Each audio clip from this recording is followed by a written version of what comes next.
जानेंगे। रायपुर की खबर से कोल घोटाला मामले में ईडी ने छत्तीसगढ़ सरकार को पत्र लिखा है।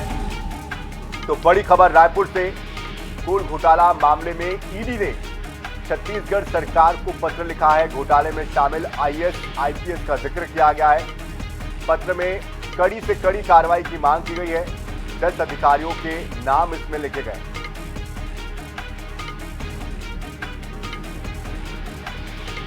तो ईडी ने छत्तीसगढ़ सरकार को पत्र लिखा है। आईएएस आईपीएस का जिक्र इस पत्र में है।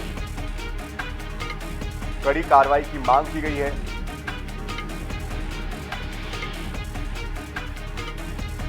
कोल घोटाला ये मामला है। देखना होगा कि अब किस तरह से कार्रवाई होती है, किन किन के नाम इसमें शामिल है।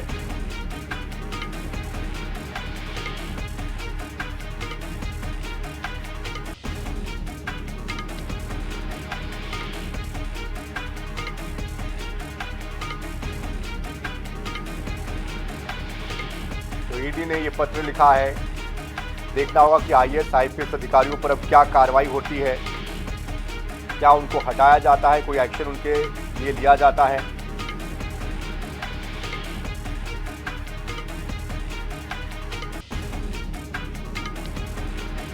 इस एक्शन का इंतजार है,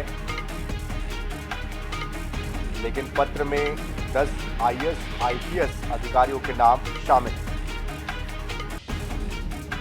और इस पूरी खबर को लेकर अधिक जानकारी के लिए हमारे साथ हमारे संवाददाता मनोज नायक जुड़ चुके हैं। मनोज, लगातार कोल घोटाले की जांच आगे बढ़ रही है, ऐसे में ये 10 आईएएस आईपीएस अधिकारी कौन कौन से हैं, इस पत्र में क्या क्या लिखा गया है, क्या जानकारी?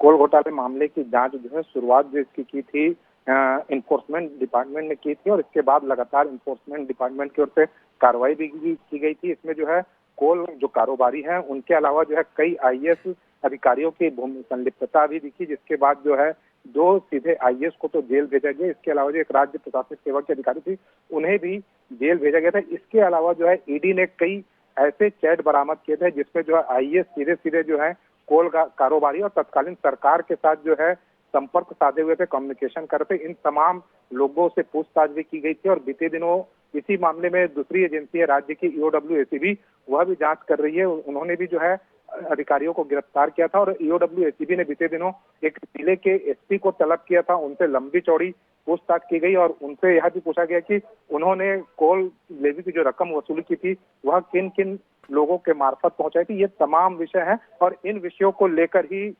लगातार जो है ईओडब्ल्यू एसीबी ने भी कार्रवाई की है, ईडी ने भी कार्रवाई की है। लेकिन ईडी ने अब एक बार फिर जो है करीब 3 साल के बाद जो है राज्य सरकार को एक पत्र भेजा है, और जो संलिप्त अधिकारी हैं उनके खिलाफ जो है अनुशासनात्मक कार्रवाई करने के निर्देश भी दिए हैं।